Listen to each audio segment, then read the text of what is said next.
4th of October 2020, Sunday. Good afternoon from Europe. Good morning, good evening, guys, whatever you are. Piotr here is live Forex Global YouTube channel. Pre-market open update. Plenty of things going on around, but let's start with the risk warning, guys. Please bear in mind, trading on margin carries high level of risk, may not be suitable for all investors who can sustain a loss of some or initial investments, so please do not invest the money you cannot afford to lose. Seek education, gain experience before risking real money. However, past performance doesn't guarantee future results. Alright, so what is going on? Over the weekend, we got the rumors, information that there are serious health issues when it comes to the President Trump. Now, first, the most important thing, I wish all the best and quick recovery when it comes to the President Trump. We shouldn't wish the worst even to our huge enemies, right? But of course, this sudden situation raising a question, and there are few or more than few conspiracy theories going on around. But before we will go through that conspiracy theories, let's have a look what we have when it comes to the Nasdaq chart. From the weekly chart perspective, another rejection, especially inside the supply from the weekly chart. I like this upper shadow that's creating the opportunity to try to trade short side, the continuation to the downside as early as next week, because that's the daily, that's the market reaction when we got the positive test, right? Now with this serious health issue, it could be even worse. So what we have on the daily chart, we have the consolidation. Then we were trying to break to the downside, failure. We were trying to break to the upside, failure. That's clear. So we got back inside. My selling levels, medium term intraday, it's a Thursday low and the 50% from the supply zone. So we are talking about the levels close to 11,360, 11,480. Taking into the consideration this consolidation only, right? My first target is gonna be bottom of that consolidation, then we're going to check out what might be more. Anyway, any kind of the positive information when it comes to the President Trump health, it could push market higher. From the weekly chart perspective, we cannot forget about the possible business closing when it comes to the swing high around the 12,000, and I'm not gonna be surprised at all if we are going to see this type of the rally. It also visible from the daily chart perspective based on this zone. I'm talking about the rally base continuation. We broke through without the retesting. Could that be some kind of the unfilled gap? Yeah, it could be, but you know, we have to be prepared for the worst. So for now, when it comes to the indices, I'm looking to sell the rallies when it comes to the Nasdaq. So the point number one, a huge health issue when it comes to the President Trump. Second thing is the Brexit negotiations, and we are going to check two British pound crosses, and we are going to do that right here, right now.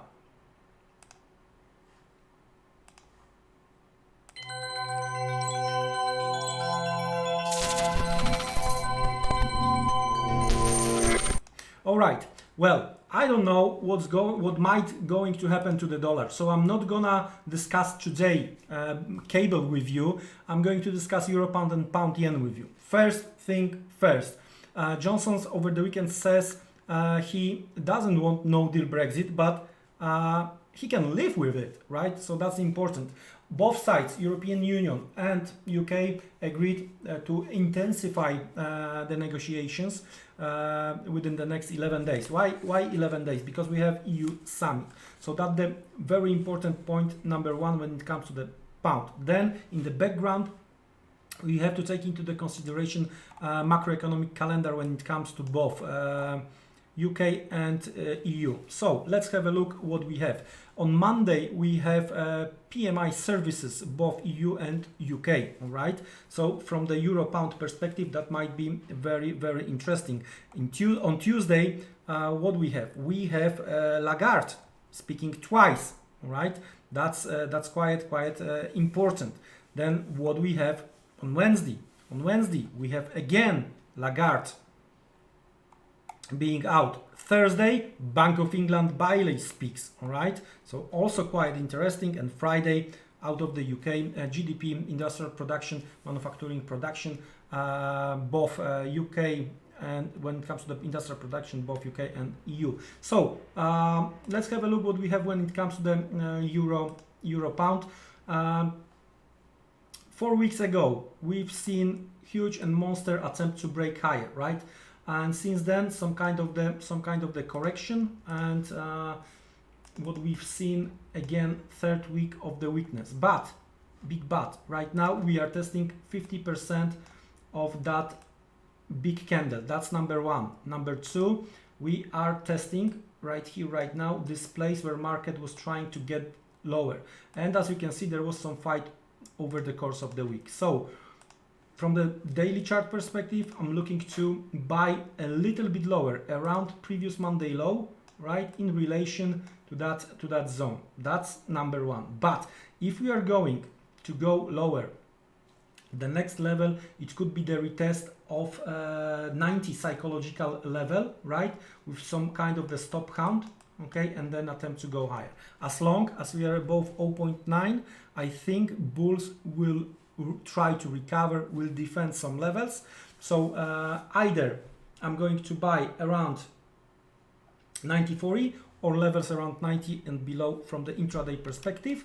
Only close, daily close, below 80 from the daily chart, 88.70 will cancel the bullish scenario, right? Some spikes to the downside, some lower shadows could be in place, but from the intraday perspective, I'm looking for the reversal price action either around 90.40 or slightly below 90. That's how I see euro pound. The second one is a pound yen, and here we got back again into the supply. So we've seen nice stop count, right, on Thursday, and Friday I thought that we are going to go much lower, but the pound the pound recovered versus yen, and maybe we are going to witness finishing and closing the business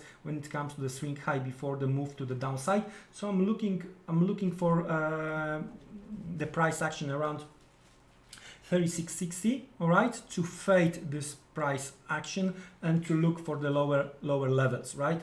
That's how I see the things when it comes to the pound. My first target is going to be around previous week open and this swing, this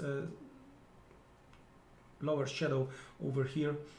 So we are talking about the levels close to 134.50 as a first target. Here I do expect some bullish activity, all right? So I'm going to work with my short eventually if I'm correct, and we will see where from here. So that's how I see the pound, right?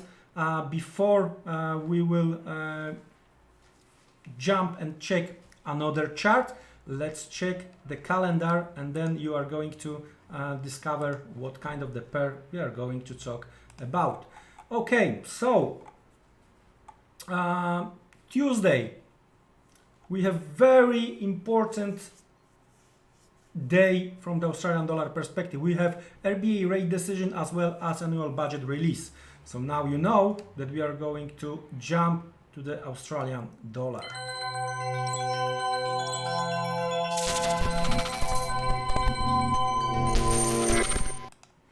Okay, the first one is gonna be Aussie versus Kiwi. So the trading the neighbors, and the thing is that it's gonna be challenge. Well, for now, when it comes to the possible bullish price action, 107.50, all right, the swing low we have here as a possible demand, all right. If we are going to break 107.50, we might reopen mid of that consolidation. In that case, that would be levels close to 106.50, also bottom of that channel. So for the buyers, two levels, first one around 107.50, the second one around 106.50.25. Again, RBA and budget release. When it comes to the sellers, If you are negative towards the Australian dollar, you might want to try to fade another attempt to go higher. In that case, we are talking about the levels close to 109. That's number one. And eventually we have the old consolidation over here. So in that case, close to 110, and that could be the second level to try to reject. Overall, when it comes to the Aussie Kiwi, from that chart perspective, medium term, I do expect the market will try to break a little bit lower, as long as from that chart perspective we are below 109, 110, discussed second ago. So I wouldn't be surprised to see them testing close to 105.50, 105 when it comes to the Aussie Kiwi. There is one more chart I would like to check when it comes to the Australian dollar versus Japanese yen, and I'm bearish here as well. Well, there is a nice broken swing low, all right, and that's my supply. Been tested last Thursday nicely and rejected, all right. So I'm looking for the possible retest of the levels close to 75.70, 76.10, and I'm looking for continuation to the downside. How low I would like to see them going? I would like to see retest of 72, 71.70 when it comes to the Australian dollar. Close above 77 is going to make the chart neutral for me. All right, so that's how I see the things when it comes to the Australian dollar. And well, guys, that's it for now. Busy macroeconomic calendar, but still it's gonna be in the background. Number one, President Trump health issue. Number two, Brexit negotiations. Dollar is going to be in the center stage, but to be honest with you, I wanna see where we are going to go. I can't say today if it's going to be much stronger or much weaker, right? To be honest with you, it might be like with the yen. If there are troubles, yen is going back home, maybe dollar is going back home, right? But let's have a look how the big guys want to play out. The second is a pound. We discussed pound yen, the euro pound, and the third one this week is Australian dollar, and we discussed Aussie Kiwi as well as Aussie yen. With that being said, wish you great rest of the Sunday. See you around. Take care. Goodbye.